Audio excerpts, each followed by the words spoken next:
My name is Emily, and I'm 43 years old. I've been married for 21 years, and I have a 20-year-old son.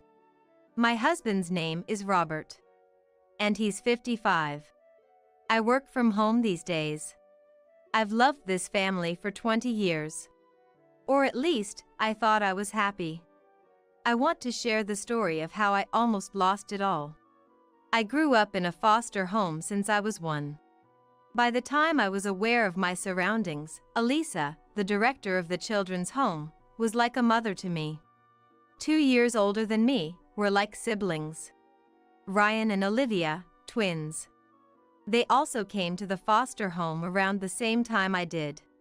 Their parents had died in an accident. Thanks to them and Elisa, I had a relatively smooth childhood in the foster home. But when Ryan and Olivia turned 17, they were adopted by relatives and left the home. For the first time in my life, I felt a crushing sadness. At 15, I couldn't cope with the loss. I started to act out as the people around me became increasingly cruel. I began sneaking out to the city at night to vent my frustrations. Even when I was detained for being a minor and Elisa came to pick me up from the police station, I acted like I didn't care about her worries. Elisa had been through a divorce. She had lost a child to illness shortly after birth and was blamed for it by her then husband, leading to their divorce.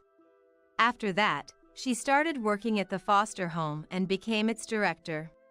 She was the one who named me Emily. She told me she saw her lost child in me and raised me with a mother's love. But she was struggling with how to deal with me, her not biological but emotional daughter. One day, Elisa came to me, who was living a reckless life and skipping school, and suddenly started crying. "Even if we're not related by blood, you're my child. All the kids here are precious. But I'm only human, and I have special feelings for you." She stroked my head, saying she stroked my head, saying, "Emily, Emily," and started crying. "I should have hugged you like this sooner. I'm sorry." She kept apologizing. For some reason, I felt both sad and relieved, and I hugged Elisa tightly while crying loudly. As an adult, I realized I was crying out of happiness, thinking someone needed me. From that day on, I started helping Elisa actively and began calling her mom. And eventually, I graduated from middle school and started working at the foster home. I was hired by Elisa, who is my mom. To become a social worker, I studied hard through correspondence school and earned my certification. Part of the reason I wanted to work at the foster home was because I believed Ryan and Olivia would come to see me someday. We ordered food supplies for the foster home from a local supermarket. And the delivery guy turned out to be the man I'd later marry. We started with casual conversations every day. But when I found out we liked the same musician, I felt an instant connection. From there, our conversations flowed more naturally, and we grew closer. Eventually, he asked me out on a date. My mom also told me to go, so I headed out on my first date. Since it was my first date experience at the age of 21, I was so nervous that I couldn't speak normally. After a few dates, he confessed his feelings on our 5th outing, and we started dating. When I told Mom, she said, "Finally, Emily has a boyfriend. It's about time.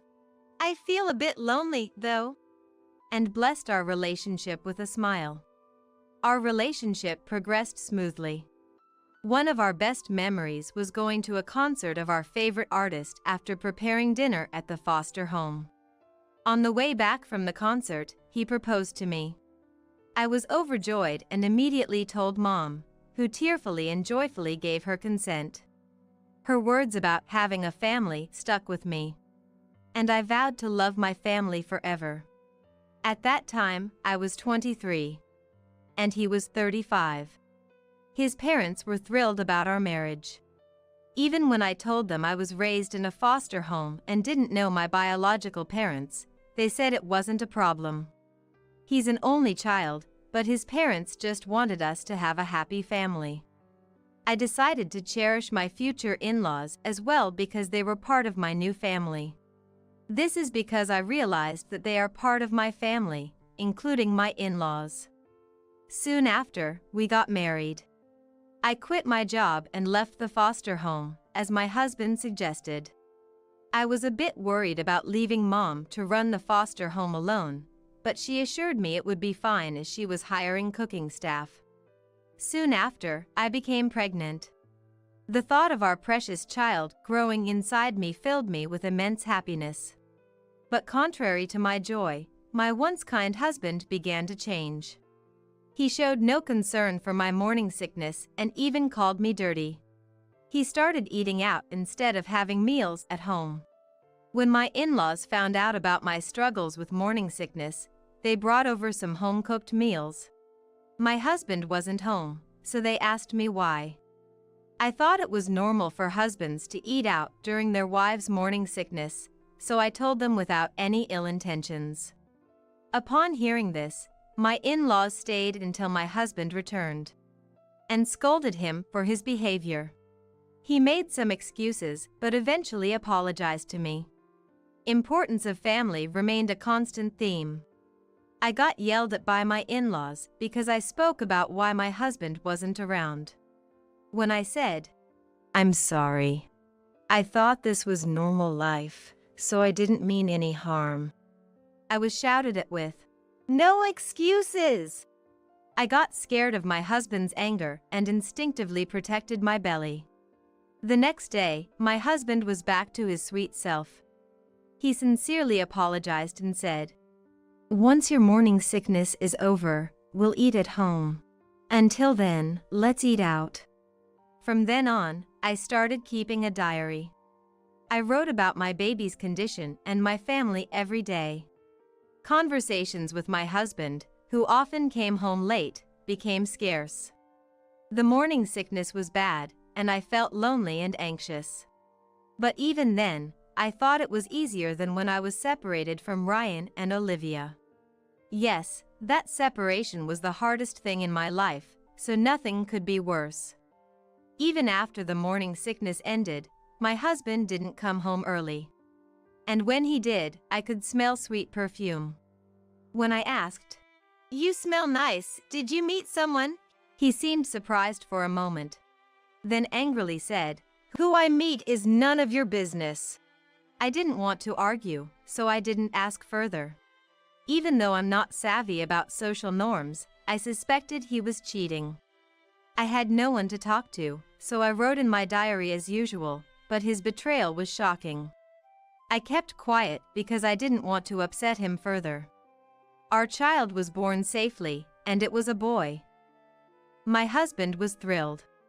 We named him Jackson. Apparently, my husband had decided on this name long ago, so he didn't consult me. Baby Jackson looked just like his father. Even my in-laws said, "He looks just like Robert when he was a baby." I had decided to love and never let go of the child I gave birth to, so I never complained, even when I couldn't sleep due to night feedings. My son was the light of my life, and I understood what that meant. My mom said I should come back home after giving birth, but my husband wouldn't allow it because he'd struggle with housework. So, I did all the shopping and housework after I was discharged. I could do it because it's what my family wanted. At first, Jackson was attached to me, but as he grew, he became more attached to his father. And he started saying, "I'll tell Dad," whenever I said something. When I asked, "What will happen if you tell Dad?" he said, "Dad will get mad at you." I couldn't say anything because my husband didn't want me disciplining Jackson. He said, "Someone not raised by their biological parents can't discipline." So, I tried to gently talk to Jackson instead of scolding him. When my husband wasn't around, Jackson was a sweet child who followed me around. But things changed when he entered middle school. He started taking money from my wallet. When I asked, "Jackson, did you take money from my wallet?" He said it's okay, it's his money. Dad told me to take it from you. Jackson replied. I said, taking it from my wallet without asking is different from being given it, don't you think? He just said, either way, it ends up in my hands, and walked away. At dinner, my husband and son were eating and chatting. Jackson told his dad that I scolded him for taking money from my wallet. Hearing this, my husband started complaining to me. How dare you, a high school dropout raised in foster care, interfere? I'm the one disciplining Jackson. I said, I just told him it's not okay to take money without asking. My husband told Jackson, it's fine at home, but never take from other people's wallets. Jackson said, I know that, Dad. Smiling. My husband praised him. That's my boy, you get it.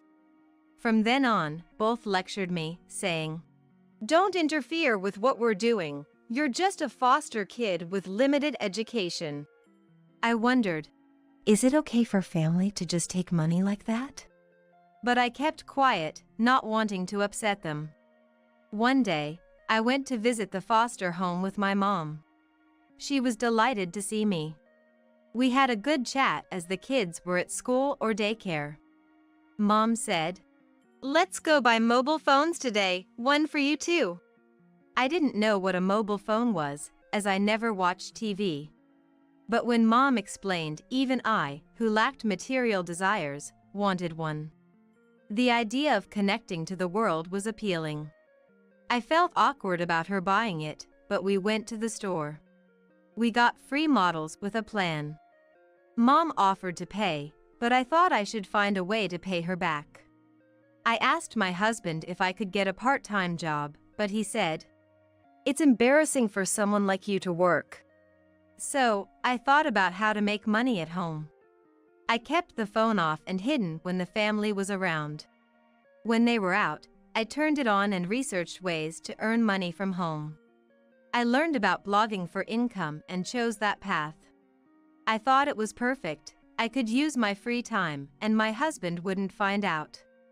I started reading various blogs to learn more. And finally, I started my own blog. Titled Grew Up in Foster Care with Limited Education, Naive Musings.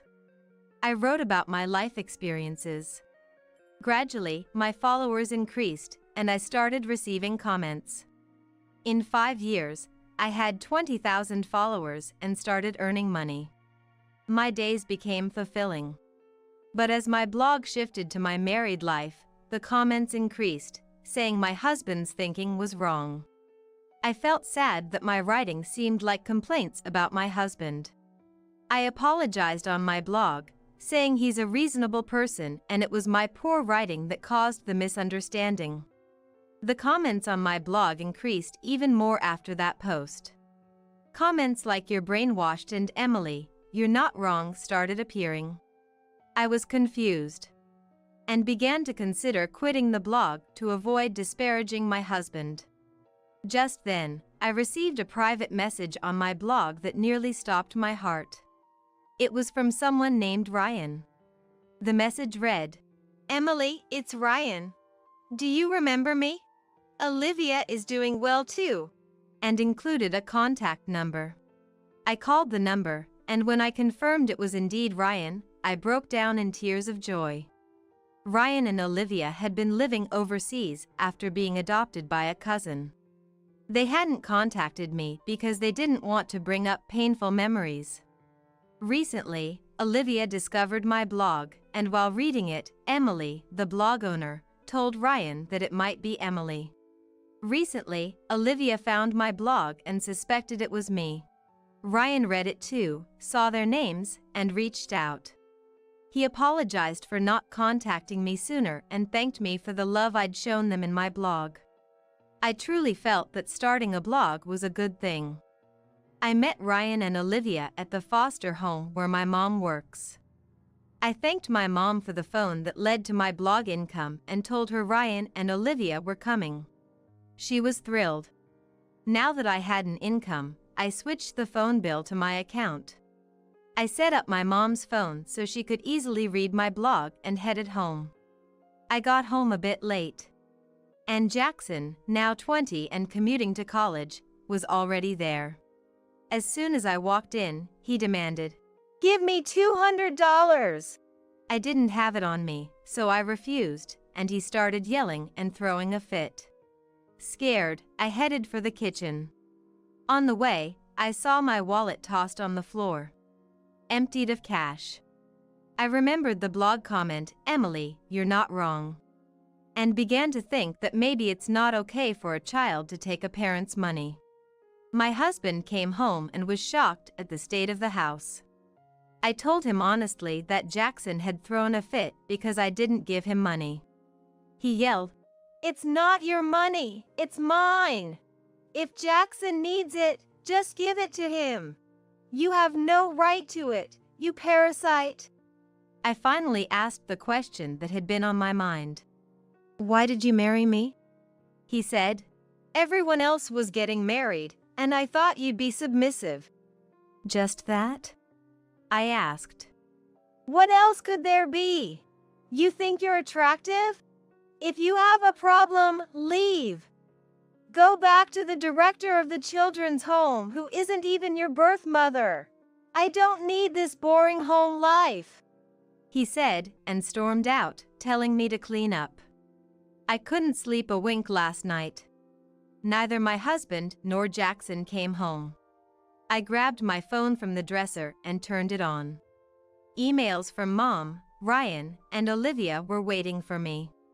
They said to meet at the Child Protective Services office today.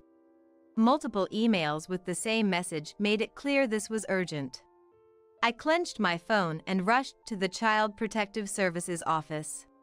When I got there, only Mom was present, having just sent the kids off. She looked shocked at my tear-streaked face. Then Ryan and Olivia walked in. Both looked just like I remembered. They hugged me. I felt warm, and then the tears just wouldn't stop. Ryan and Olivia were crying too. Mom joined in, hugging us all and crying. After a while, we started talking. Ryan broke the ice. "I read your blog. Is that story true?" he asked. I nodded. Then my mother also spoke. Mom chimed in. "Have you been living in shame?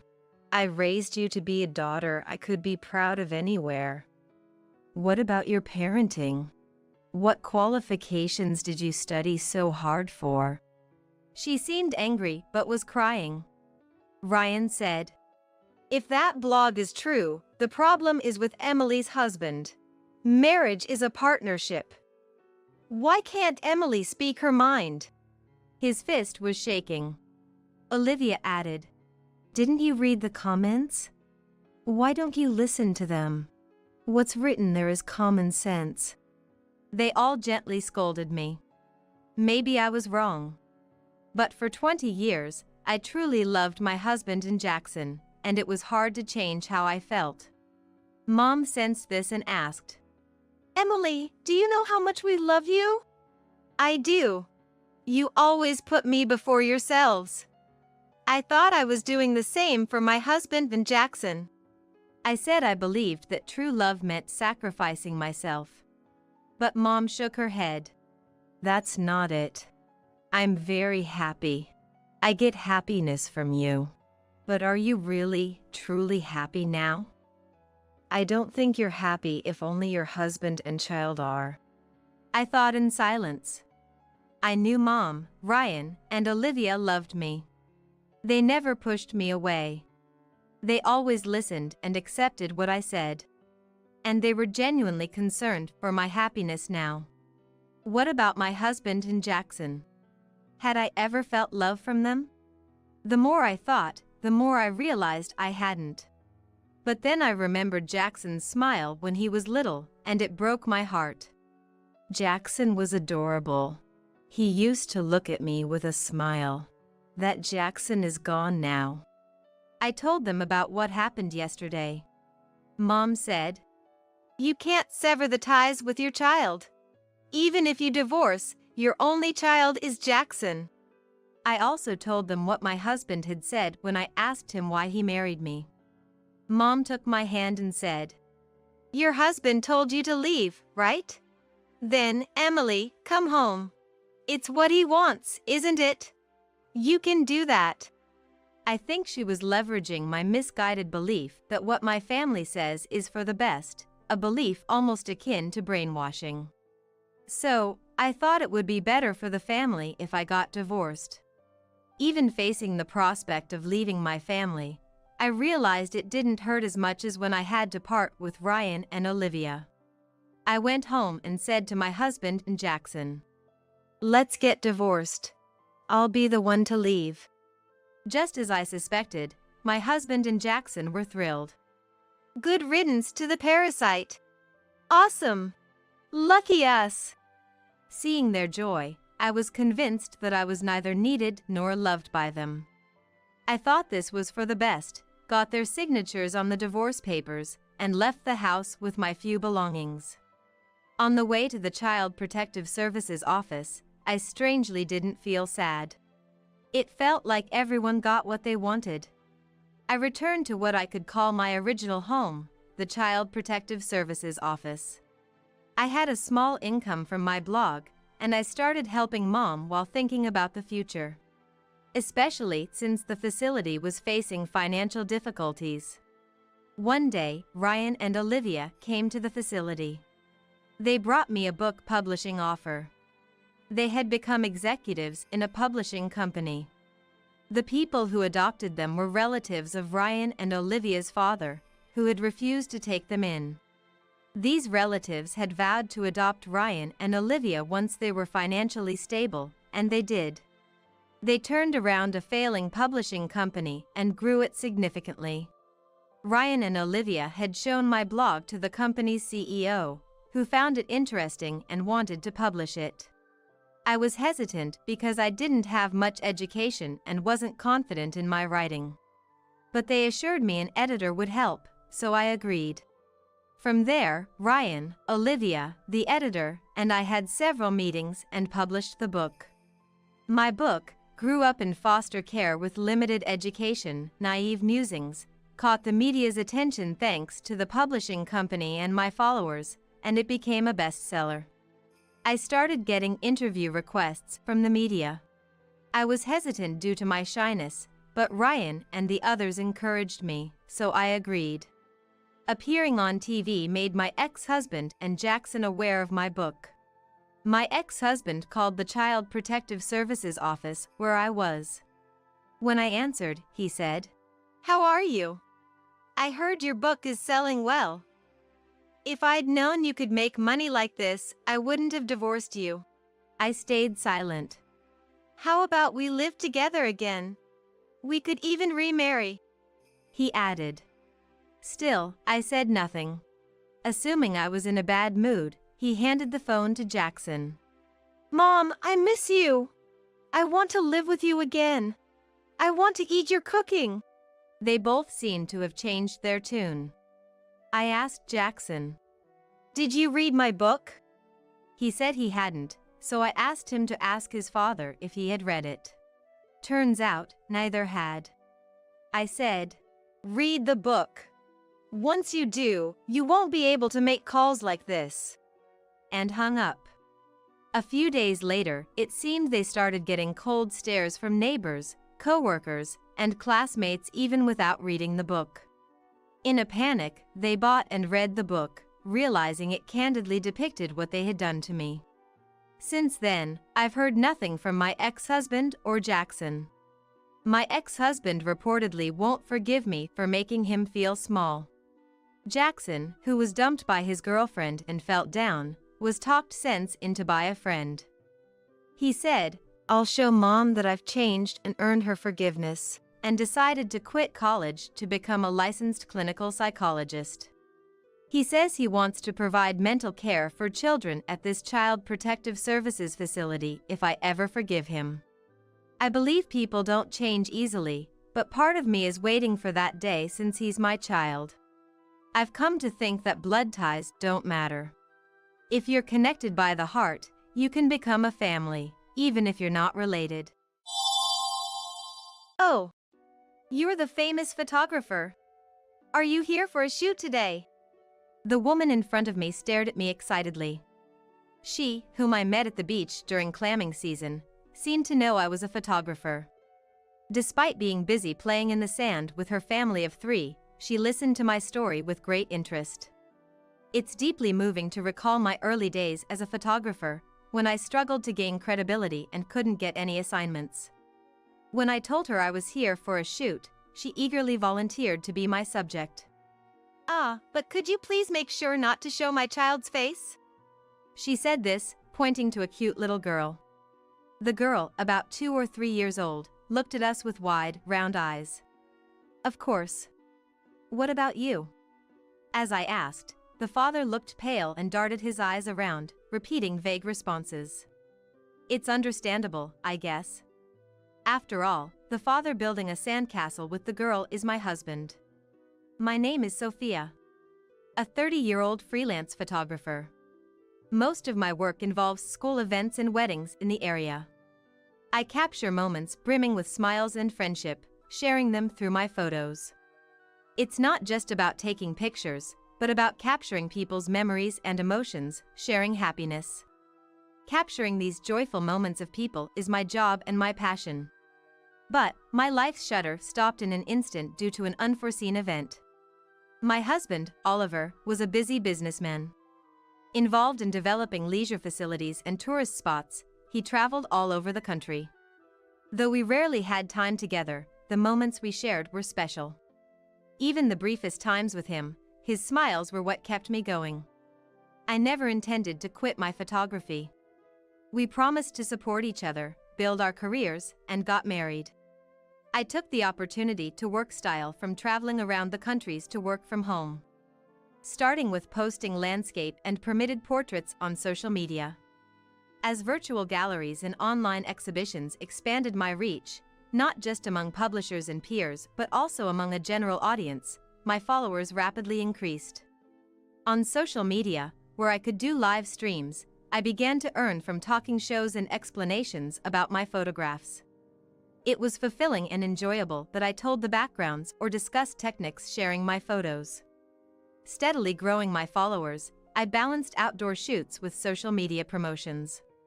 Oliver was still constantly on business trips. I inevitably spent more time with my in-laws, James and Emma, who showed interest in my social media activities.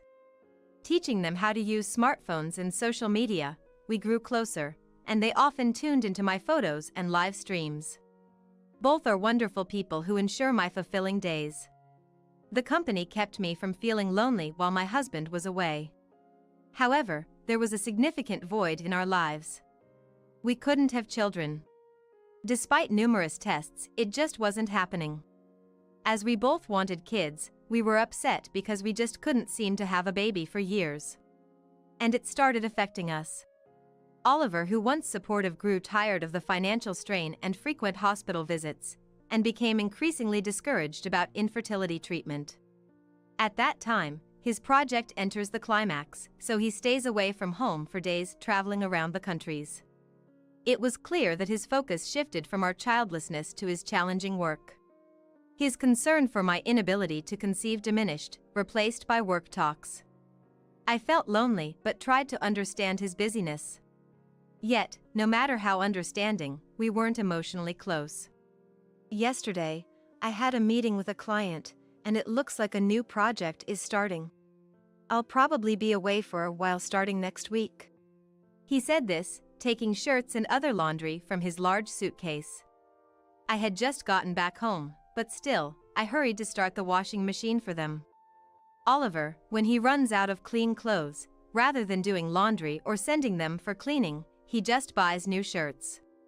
He says it's faster and foolproof, but I prefer to save where we can. So, what about the hospital? That's impossible. I have to go too, right? I can't take off work, and next week is a no-go for me. I sighed softly, making sure my husband couldn't hear. I had made a hospital appointment, but there's nothing I can do if he's out on a business trip. It would be inconvenient for his company, and I was happy that his hard work was being recognized. I didn't want to be a nuisance. Well, but I'm busy too, and it's tough. You also out working on a shoot, right? Let's both keep up the hard work. Yeah. Take care of yourself too, Oliver. I was dismissed so easily, yet I didn't speak my mind. Maybe he doesn't want kids anymore. But I'm too scared to ask if that's really the case. Should I just accept it quietly, or should I bring it up, even if it's roundabout? I'm torn. I'm good at capturing people's joy and sorrow through my camera. But now, I'm just going through the days, not even aware of my own feelings. I feel like I'm getting trapped inside the frames of my photos. Then, one day, a well-textured white envelope arrived at our house, with a logo of a famous resort company on it. It didn't seem like just another piece of direct mail, so I hurriedly opened it. Inside was a voucher for a stay at a luxury hotel by the sea. And it appeared to be for 3 people. Why was this sent to us? With a sense of foreboding, I quickly went to my husband. Oliver, this came in the mail. Do you know anything about it? Of course, I wasn't accusing him from the start. I made sure to ask in a way that didn't sound confrontational, just casual. He stopped reading his newspaper and looked at me. His expression was blank, but his eyes narrowed slightly, almost glaring. I'd never been looked at like that before, and I couldn't hide the chill in my heart. Oh, that. A colleague couldn't make it, so it was booked in my name. It's nothing weird, so give it back. He reached for it. Without saying a word, I handed over the envelope and tickets. Oliver snatched them from me. But when he saw the name on it, he looked back at me, clearly annoyed this time. This is addressed to me, right? Don't open my mail without asking. I was taken aback and quickly apologized.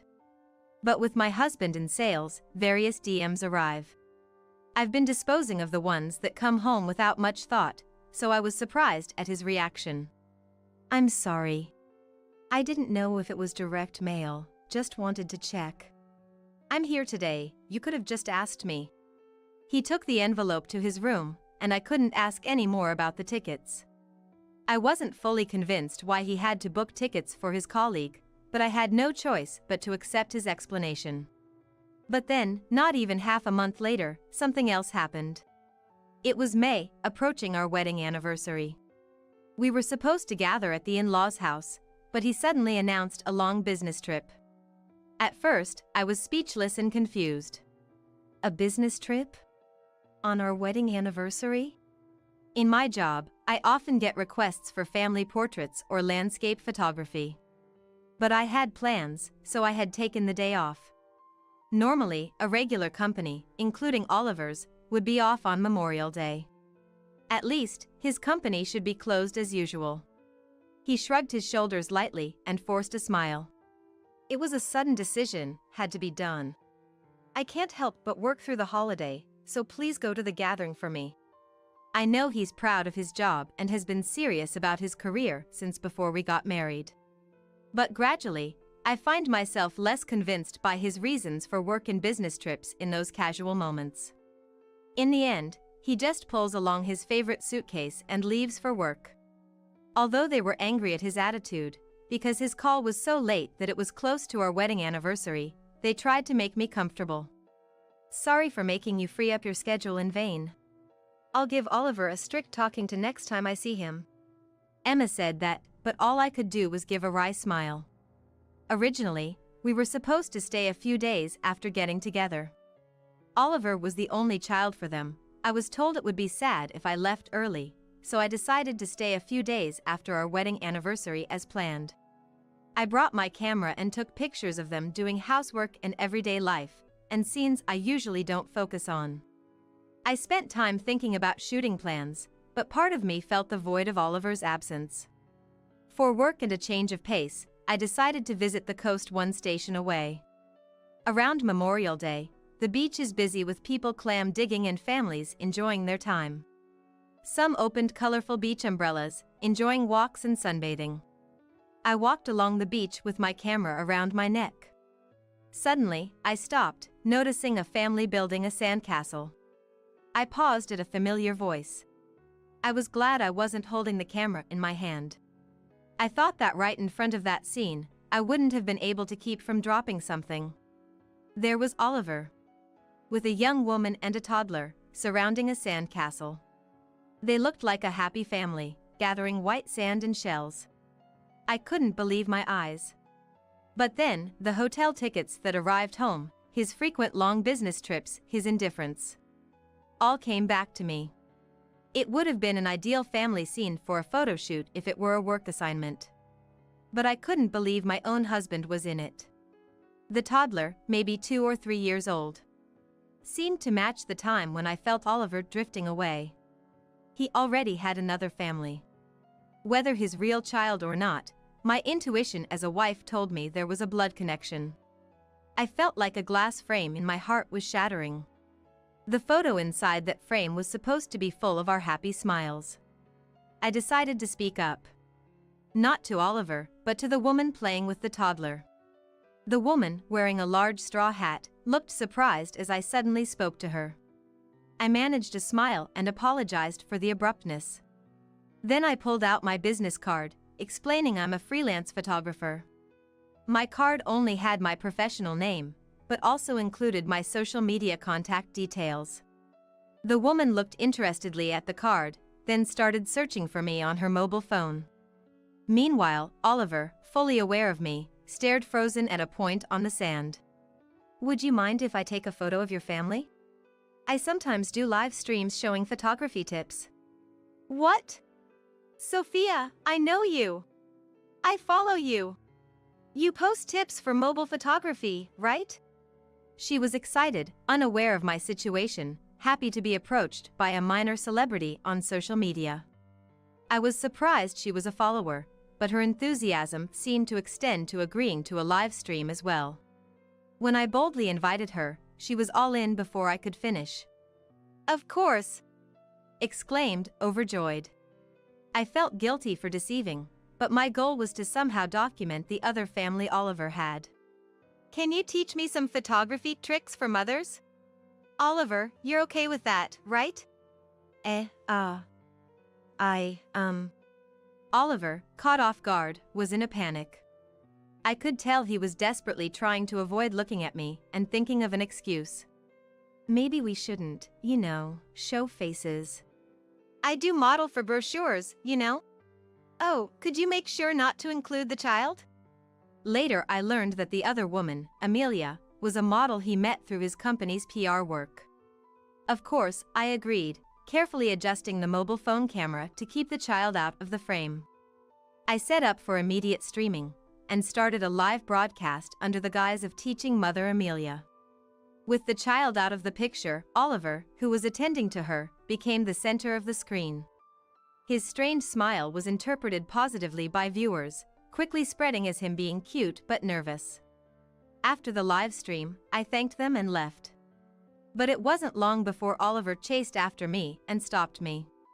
He had left Amelia and the child behind. I just asked him, "What are you thinking?"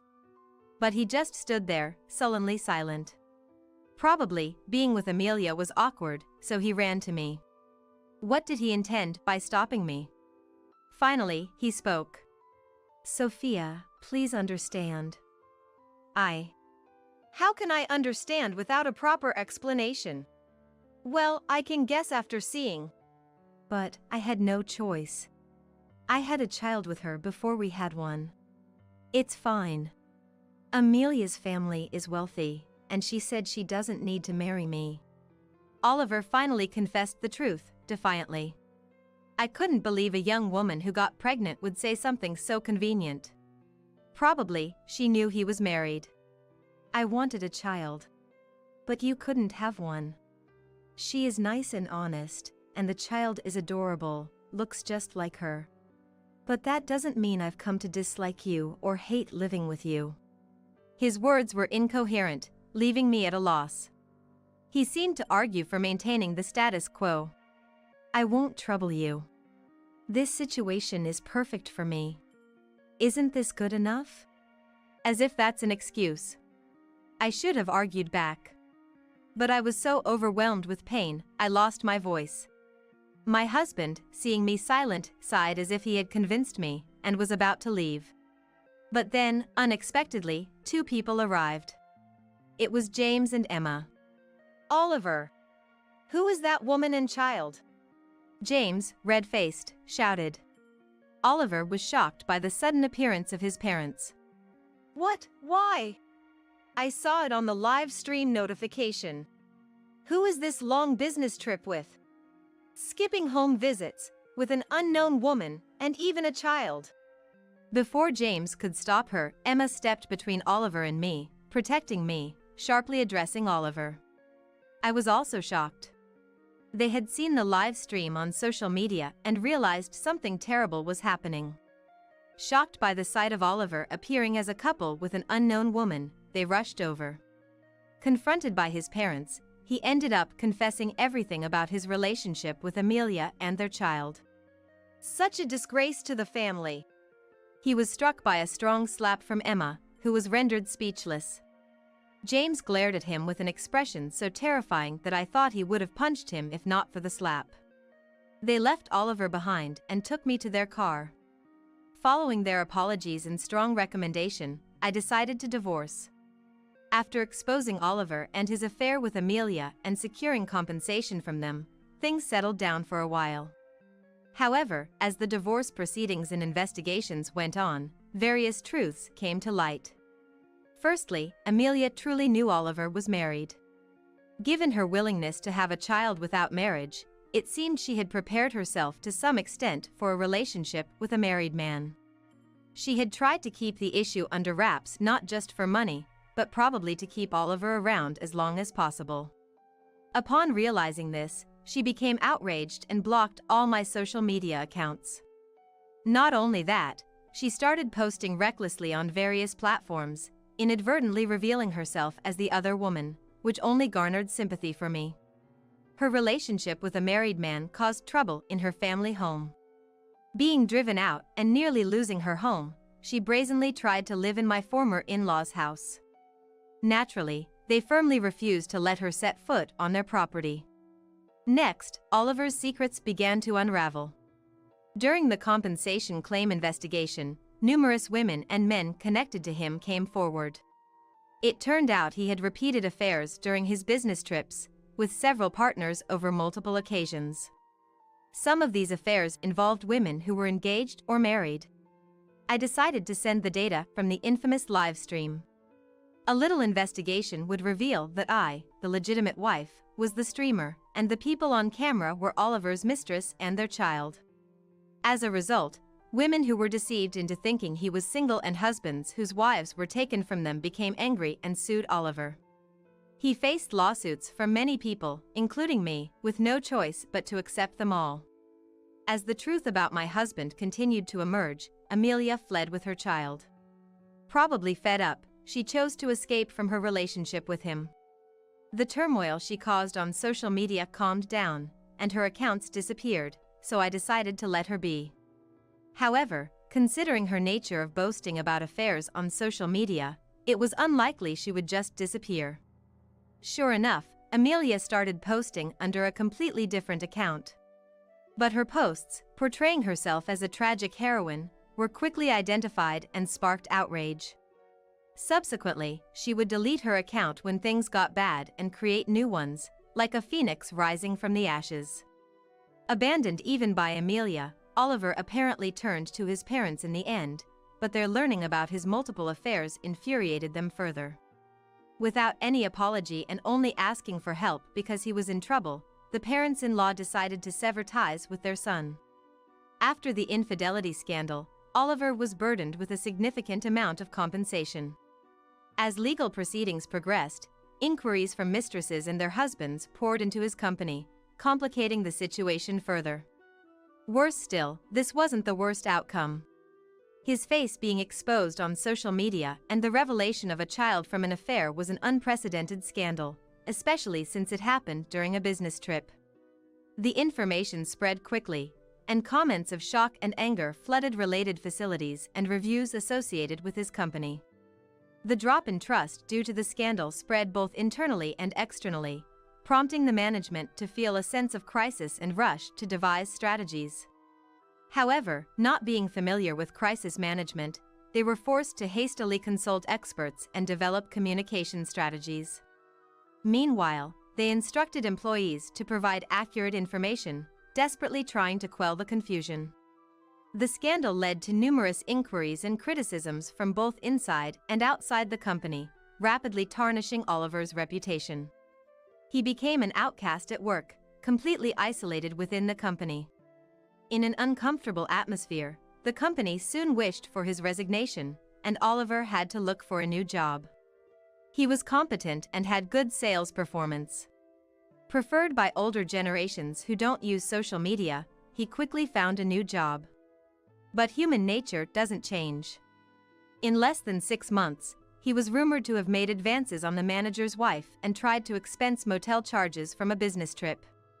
He was fired and, even after joining new companies, kept causing troubles in his relationships and getting dismissed.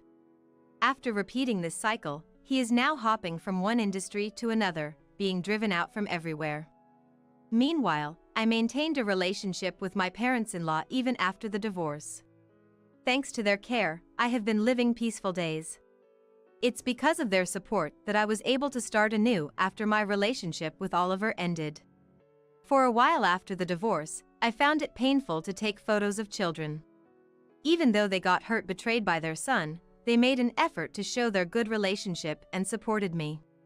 They helped me realize that my relationship with Oliver wasn't everything about marriage. They cared to give me the strength to believe again. One day, I captured a photo of my parents-in-law talking peacefully. I plan to feature this photo in my next online photo exhibition. They were quite embarrassed, but I think they'll be happy in the end.